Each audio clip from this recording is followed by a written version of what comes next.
Okay, toward the end of the trip, well, hours at the mall, so it was 4th of July weekend. Yeah, there's nothing to do until later. So I went and saw Minions and Monsters. And I don't usually go and see these Minions movies. I have not seen, I think I've seen Despicable Me and the Minions movie, and that's it. So, no, those are the two good ones. Yeah, I had watched the Doug Walker review and the other review of Stone Gremlins, part of the two reviews, but not the whole thing.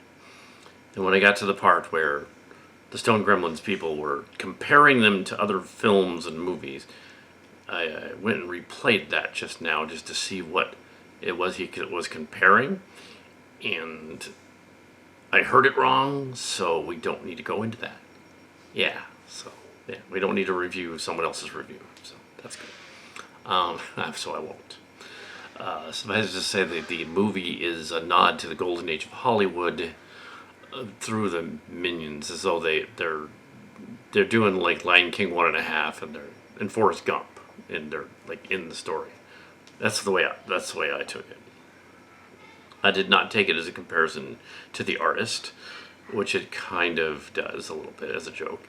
A comparison to Doug Walker compares to Once Upon a Time in Hollywood, but he meant the idea that Hollywood is parodied and that the ending is similar in that it's a movie within a movie. But the play within a play has been around since the 1600s. So I would say, no, I would compare this more to the artist.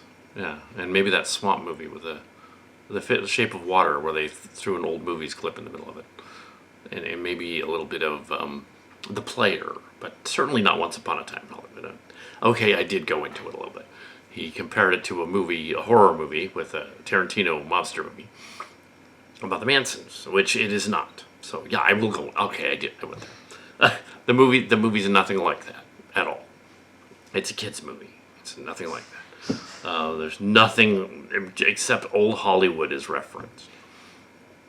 Understand in some of these reviews they're stuck on those earlier clips of the movie where the Minions are in the silent movies from the 20s, and they just keep going through different scenes that are in the 20s, 30s. One of the comments from my channel on the review earlier was that on this guy's review for some reason was that okay, they're in old Hollywood movies, but the kids these days aren't going to know what that is. X generation people might, because for film buffs like I am, sure, we get the jokes, get the references. Yeah, get it because if you have old parents, they have older parents, they get the jokes. For film buffs, I doubt that those that aren't will get the jokes. That's one of the problems with the movie, and that does tie into that. In that, what are the jokes going? What's the do the references work as jokes? I would say about half the time they don't. The other half the time they kind of do.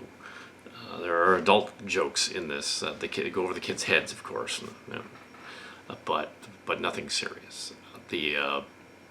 They seem to reference a bunch of different eras, but that's fine because the ending that they're alluding to in some of the reviews is that they do a movie within a movie, bait and switch at the end, and reveal these other things happen, and it's like okay, so this whole thing really takes place not in 1926, 100 years ago.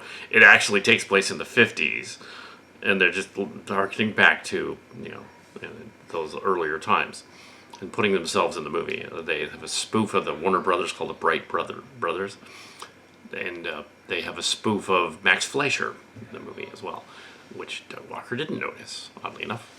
He's all over the screen. It's Max Fleischer from Fleischer Studios. It's right there, RKO Fleischer Studio.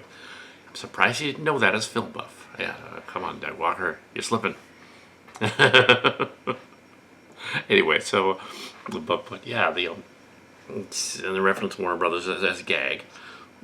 But other than that, it's like, all the references to the Charlie Chaplin stuff, all of that is the first there's like 5.5, 6 minutes of that. And interestingly enough, the Earth to the Moon classic first moon clip movie, they show that. That was French. Go look at it. It was a French movie. The rocket crashing into the moon's eye. That was French movie. Also, most of the Charlie Chaplin stuff was done in the Fremont area, in Irvington, that area, before they moved it to Hollywood. So the Minions wouldn't have encountered him, Charlie Chaplin and the other guys, at all, because they were down in Hollywood. So, oh well. Having lived in Milpitas, next to Fremont, I know all this stuff. Yeah, I've seen the set where they did the Charlie Chaplin movies before Old Hollywood. Old Hollywood is outside of Fremont in California, Northern California. They moved to L.A., Southern California. Joined a bunch of New Yorkers down there. That's what they did. Formed Los Angeles. And yeah, they reference sound movies coming about and then them having no career. What they don't reference in some of these reviews is he's speaking fake Spanish, and that's kind of messed up. It does kind of sound like the guy who does all the Minions voices. And I was like, dude, come on. I liked the gag that the Oscar was a banana, though. That was funny. They're going to give him an Oscar for their movie. Give him a banana. That there were some cute scenes. It was cute. It was fine. It was harmless. It's just that a lot of those references to the 20s and 30s are going to go 100 years ago. Are going to go way over everyone's head. Okay. But it was a packed audience and for the weekend. And the kids in the audience mainly laughed at the slapstick stuff. Like, they're doing something funny. They crashed into the monster with the eyeballs. They called Irene. That's kind of clever. They have a laser battle with spaceships and stuff. Yeah, that's to get their attention. Yeah, it's when they got away from the other stuff that was fine. And Gort is from the 50s. So yeah, the movie takes. I'm figuring the logic of the movie is that it takes place in like the 60s or late 50s, and they're hearkening back to old Hollywood to them, which would be the late 20s in the movie, and they're just hearkening back to it and making a movie within a movie about that, which is just clever. That's clever. More clever than it has any right to be, really. Also, that's Minions. Well, sure, why not? Go see it. I don't know. It wasn't my thing, but it wasn't not. The Walker reviews comparing it to Smurfs, saying the Smurfs is worse.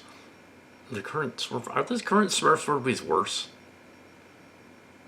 I guess they are. Yeah, the references are a little too obvious in those.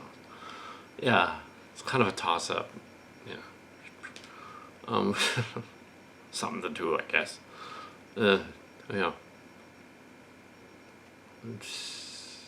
It could be worse. It could be the trailer for the Angry Birds 3 or 4 or whatever it is they threw on there. That looked bad.